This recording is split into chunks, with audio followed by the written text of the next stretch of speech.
What if your entire marriage was a lie? What if the person sleeping next to you every night, the person you trusted with your future and your dreams, had been deceiving you about everything for years? And what if, when you finally discovered the truth, that person decided the only solution was to kill you while you slept? This is the devastating true story of Mark and Lori Hacking, a case that exposed how a web of lies, wounded pride, and cowardice led to the murder of a young pregnant woman whose only crime was believing in the man she loved. Salt Lake City, Utah, July 2004. Summer had arrived in full force in this beautiful city nestled against the Wasatch Mountains, and for Mark and Lori Hacking, it should have been a time of excitement and new beginnings. The young couple, both in their late 20s, were preparing for what they believed would be the adventure of a lifetime. They were about to move across the country to North Carolina, where Mark had supposedly been accepted to medical school at the prestigious University of North Carolina at Chapel Hill. It was the culmination of years of hard work and sacrifice, the realization of Mark's dream to become a doctor, and the beginning of a new chapter for their family. Lori had already quit her job as a stockbroker at Wells Fargo, a position she had worked hard to achieve and had been successful in. She was giving up her career, leaving behind her family and friends, all to support her husband's medical education and future. Lori Hacking was 27 years old, vibrant, hardworking, and deeply devoted to her marriage.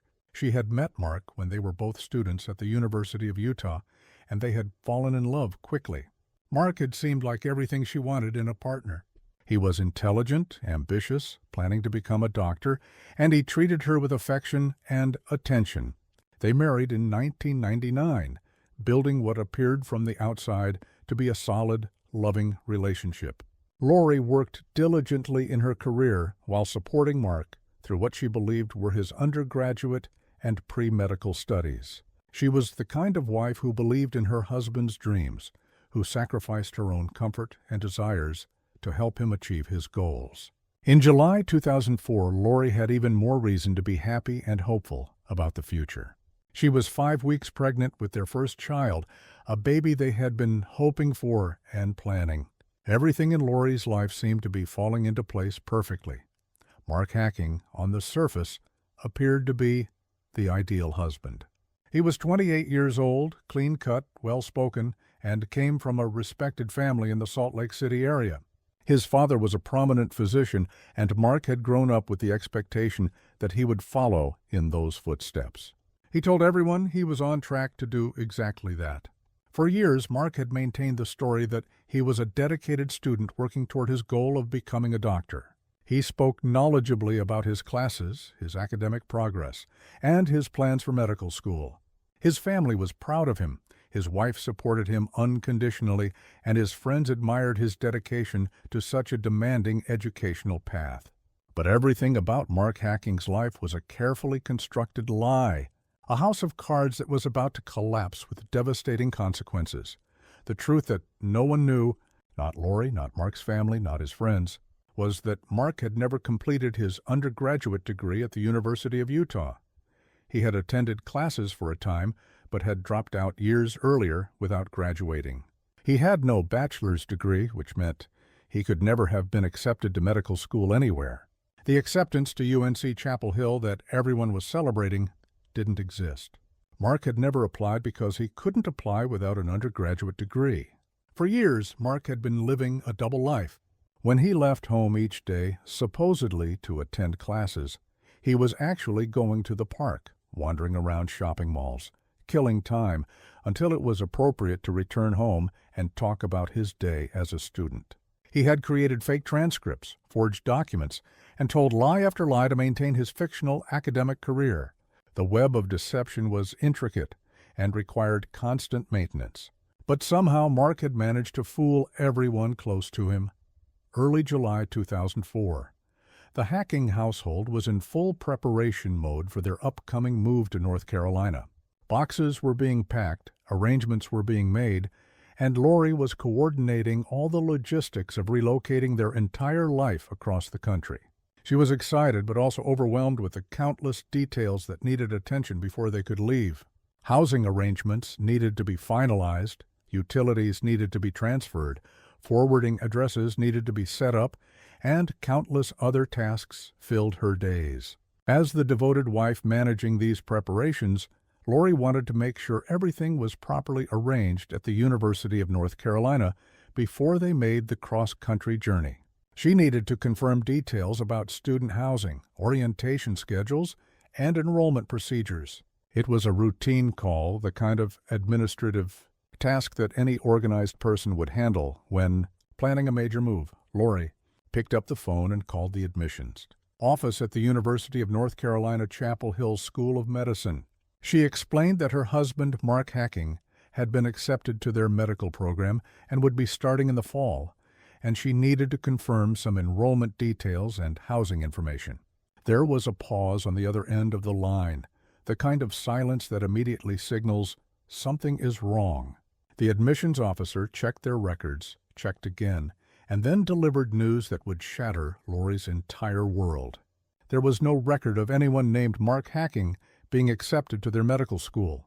In fact, there was no record of him having even applied. They had no file on him, no application materials, nothing. As far as the University of North Carolina Chapel Hill was concerned, Mark Hacking did not exist. Lori's confusion quickly turned to panic and then to a sickening realization that something was terribly wrong. Perhaps there had been an administrative error, she thought. Maybe the records were mixed up or filed incorrectly.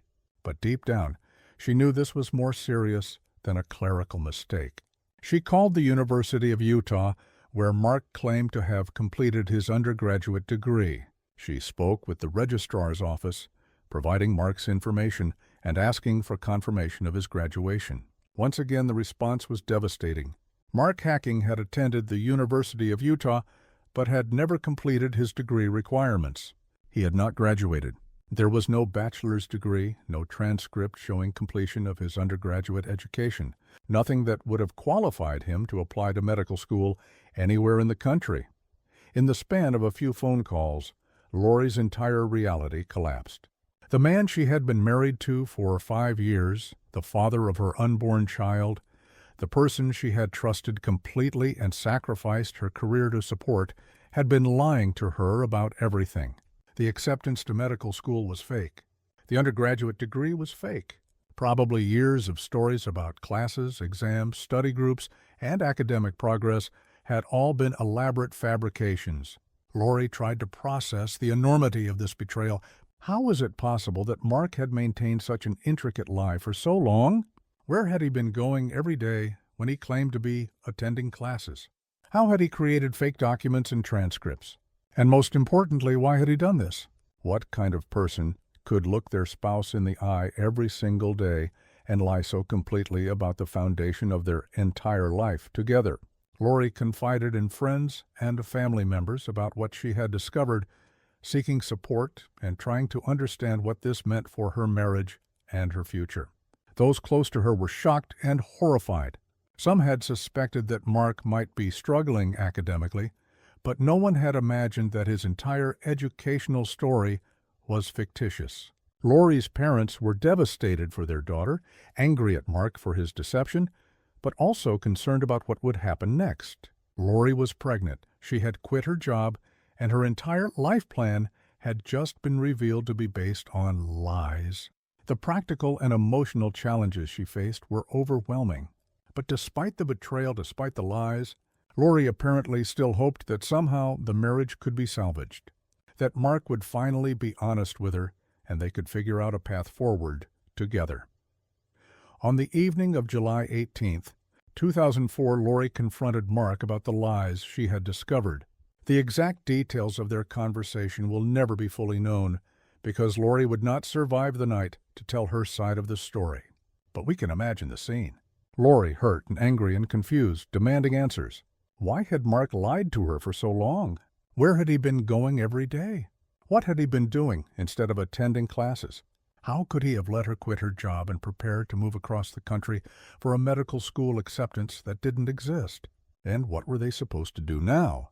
Mark, faced with the collapse of his elaborate deception, had to confront the reality that there was no way to explain his behavior, no way to justify years of systematic lying, no way to repair the trust that had been shattered. His response to this crisis would reveal the true depths of his cowardice and selfishness. The early morning hours of July 19, 2004. While most of Salt Lake City slept peacefully, a horrific act was taking place in the Hacking apartment. After the confrontation with Lori the previous evening, after being exposed as a fraud and a liar, Mark Hacking made a decision that would destroy multiple families and end an innocent life. Rather than face the consequences of his years of deception, rather than admit the truth to his family and friends and work to rebuild his shattered life, Mark chose the most cowardly and evil path imaginable. He decided to eliminate the problem by eliminating the person who had discovered his lies. Lori had gone to bed that night, emotionally exhausted from the revelations and the confrontation, probably still processing the enormity of what she had learned about her husband. She may have cried herself to sleep, wondering what the future held for her and her unborn baby. She had no way of knowing that she would never wake up. Mark retrieved a .22 caliber rifle from their apartment, a weapon he had access to and knew how to use. He approached the bed where Lori lay sleeping, vulnerable and trusting, even after everything she had learned. In that moment, Mark had countless choices available to him. He could have let her sleep and left the apartment, giving them both space to process what had happened. He could have woken her and apologized, begging for a chance to explain and make amends. He could have accepted that his marriage was probably over and begun thinking about how to co-parent their child and move forward separately. Any of these options would have been difficult, painful, and humiliating, but they were the choices of a decent human being facing the consequences of his actions. Instead, Mark Hacking chose murder. He raised the rifle and shot Lori in the head while she slept. The woman who had loved him, supported him, believed in him, and was carrying his child died instantly, never knowing the attack was coming, never having a chance to defend herself or plead for her life or the life of their baby. In one moment of violence, Mark ended not just Lori's life, but also the life of their unborn child, a baby who would have been born in a few months, who would never take a first breath or be held by the mother who had been so excited to welcome this child into the world. The magnitude of Mark's selfishness and evil in this moment is almost incomprehensible. He killed his wife and child not because they had wronged him, but because they represented the exposure of his lies and the destruction of his false identity. But Mark's horrific actions that night did not end with murder. What came next revealed an even deeper level of depravity and disrespect for the woman he had once claimed to love. Mark knew that a gunshot in their apartment might have been heard by neighbors, and he knew that Lori's body would be discovered quickly if he left it there. He needed to dispose of the evidence, to make Lori disappear in a way that would prevent immediate discovery and buy him time to construct a cover story. So Mark wrapped Lori's body in garbage bags and bed linens, reducing the woman he had married to nothing more than trash to be discarded. He carried her body out of their apartment, loaded it into their car, and drove through the dark streets of Salt Lake City, searching for a place to dispose of her remains. Mark drove to a shopping area and found a large dumpster behind a furniture store. This dumpster serviced multiple businesses and was scheduled for regular pickup, with its contents destined for the landfill. Mark opened the dumpster and threw Lori's body inside, tossing her away among the garbage and refuse like she was nothing more than unwanted trash.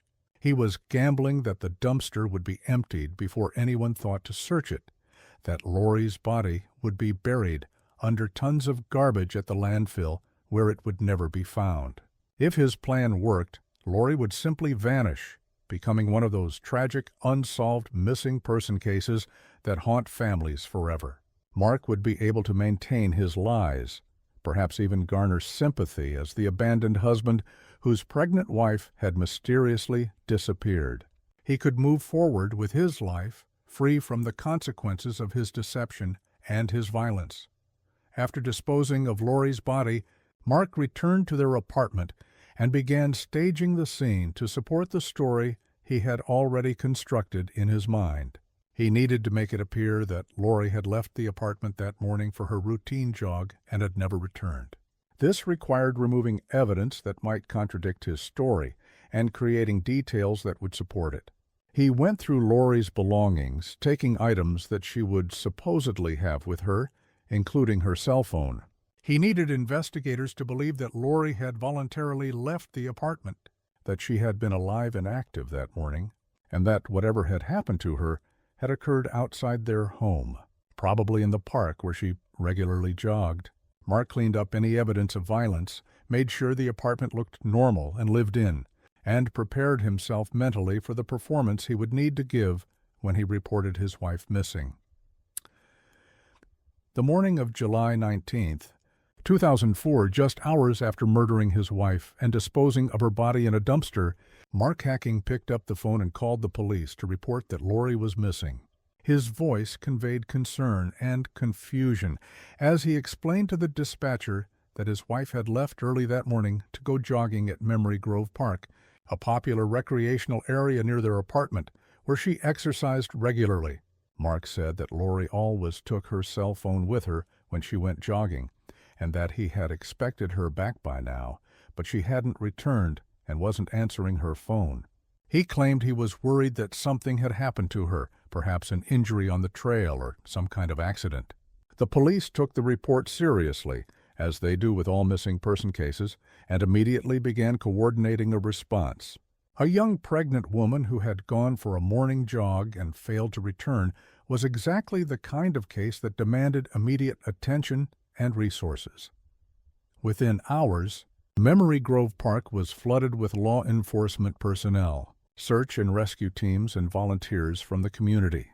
Memory Grove is a beautiful area with walking paths, streams, and natural vegetation, but it also has terrain where someone could fall and be injured, places where a person could become disoriented or lost.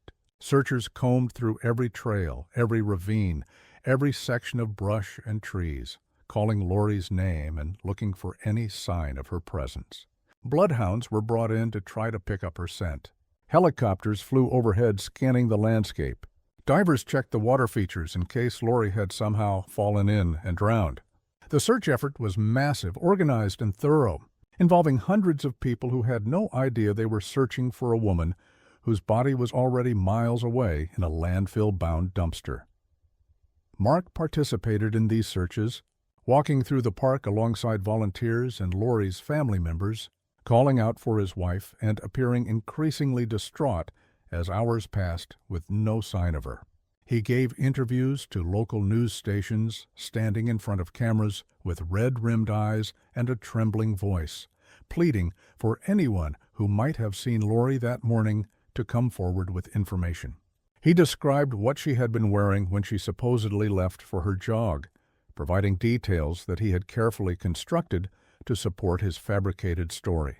He spoke about how worried he was, how unlike Lori it was to be out of contact, how he feared something terrible had happened. His performance was convincing enough that many people felt genuine sympathy for him. This young husband whose pregnant wife had mysteriously vanished. Lori's family was devastated and thrown into a nightmare that no family should ever experience. Her parents, siblings, and extended family dropped everything to come to Salt Lake City and join the search efforts. They organized volunteer groups, coordinated with police, distributed flyers with Lori's photograph, and made emotional public appeals for information. They spoke to the media about Lori, describing her as a loving, responsible person who would never voluntarily disappear, especially not now when she was pregnant and excited about becoming a mother. They talked about how devoted she was to Mark, how she had sacrificed her career to support his medical school dreams, how she was the kind of person who always stayed in contact with family. The anguish in their voices was real and heartbreaking, made even more painful by the fact that Mark stood beside them, accepting their embraces and their grief, knowing exactly what had happened to their daughter. But even as Mark maintained his public facade of the worried husband, investigators were already noticing problems with his story. Detectives are trained to look for inconsistencies, to verify alibis, and to examine the details of any missing person report with skeptical eyes. The statistics are clear. When a woman goes missing, the husband or boyfriend is always a person of interest, because domestic violence and family homicide are tragically common. The investigators assigned to Lori's case began checking Mark's timeline and comparing it against physical evidence and witness statements. What they found immediately raised red flags. Security cameras in the area showed no evidence of Lori leaving the apartment complex that morning to go jogging. Her car was in the parking lot, exactly where it should be if she had walked to the park. But more damning was what they found inside the apartment. When detectives examined the Hacking residence, they discovered that the jogging clothes Lori supposedly wore were still in the apartment. Her running shoes were there. The outfit Mark had described her wearing during his media interviews was hanging in the closet or folded in a drawer. This was physically impossible if Lori had actually left to go jogging. Additionally, investigators learned about the recent revelations regarding Mark's fabricated medical school acceptance and fake undergraduate degree.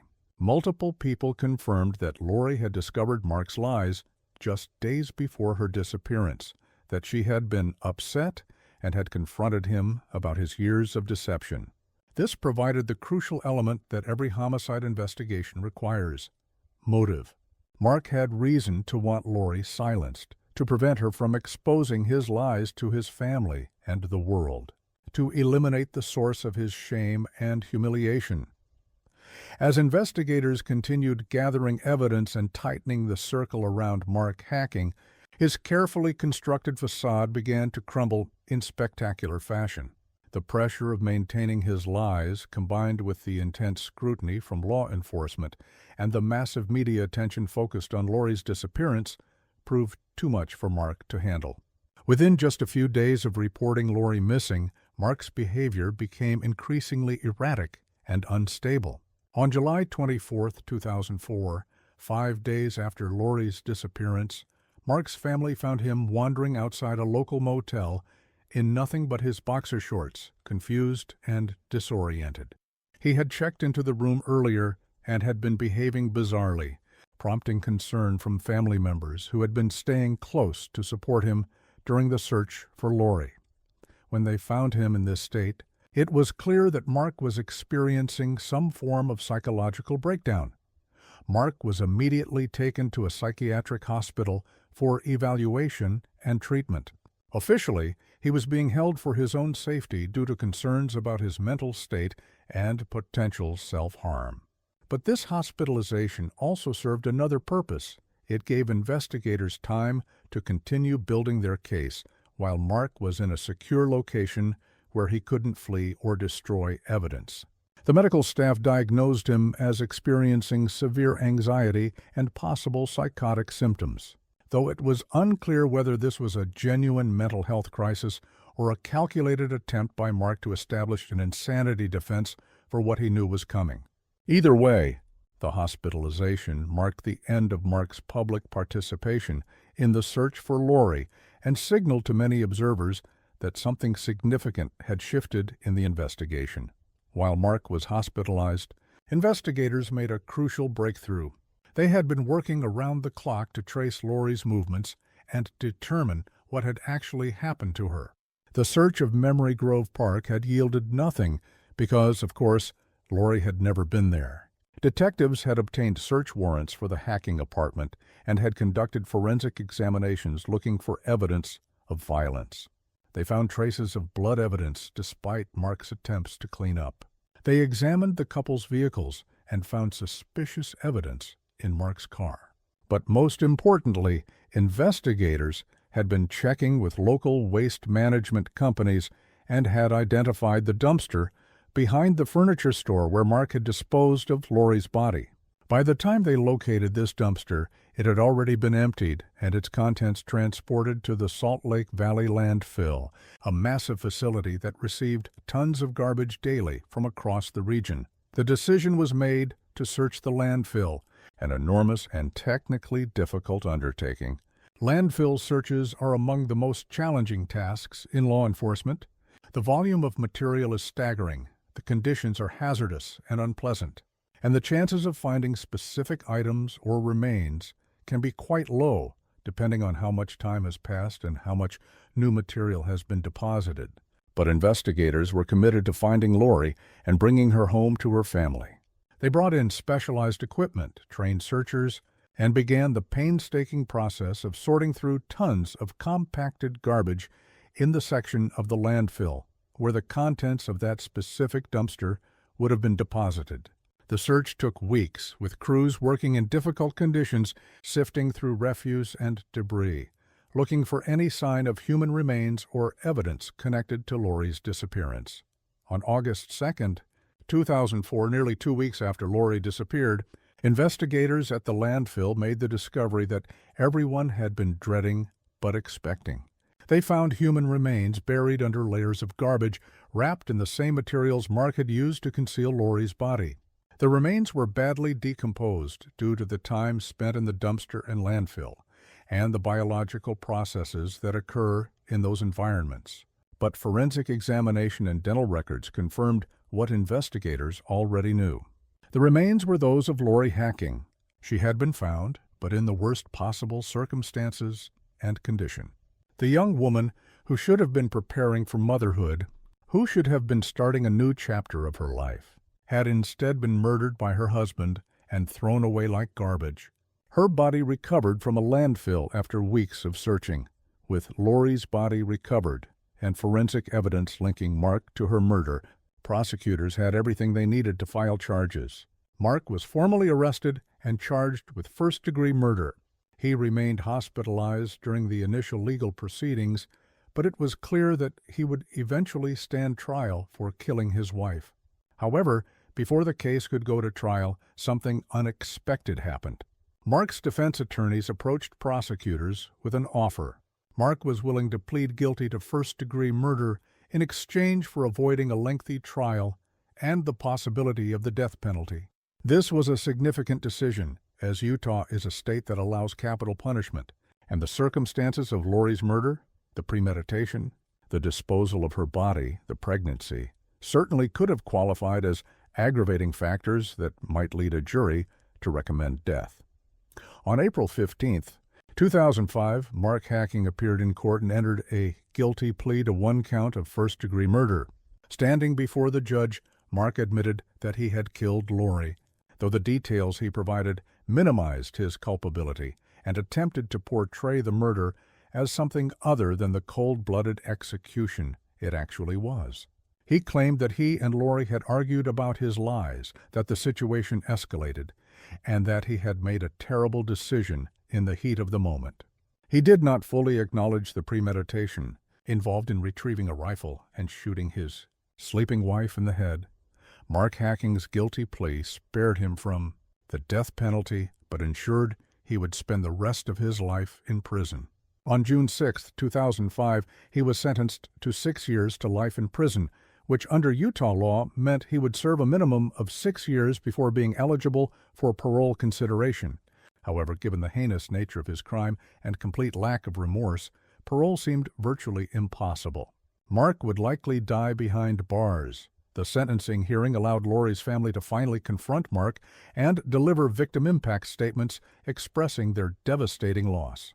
Lori's mother spoke about losing her daughter and grandchild, about the dreams stolen and holidays forever marked by absence. Her father talked about the betrayal, how Mark had stood beside them during searches, accepting comfort while knowing he had murdered their daughter. Lori's siblings described their sister as loving and trusting, who had believed in Mark completely and sacrificed her career to support what she thought were his dreams.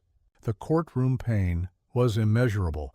Mark offered a brief apology that rang hollow to everyone present. He claimed to be sorry, but his words lacked genuine remorse. He had only confessed when caught, only pleaded guilty to avoid death penalty, and showed more concern for himself than for the wife and child he murdered. The judge noted these facts before imposing the maximum sentence. The Mark Hacking case became one of Utah's most notorious murders, featured in countless true crime programs. It serves as a cautionary tale about how lies compound and spiral until they destroy lives Mark's inability to face truth about his failures, his wounded pride at being exposed as a fraud, and his cowardice in choosing murder over honesty resulted in 2 innocent lives lost, and devastation for 2 families. Laurie's family established scholarships and charitable efforts in her memory, ensuring her legacy would be one of love and generosity, rather than just tragedy. They spoke publicly about domestic violence and warning signs of deceptive relationships, hoping Laurie's story might help others recognize danger before too late. Mark Hacking remains imprisoned in Utah, having been denied parole multiple times. He will spend the rest of his life behind bars, a fitting consequence for a man who chose murder over truth, who valued his false image more than his wife's life, and who threw away not just Laurie's body, but any claim to humanity he might have had.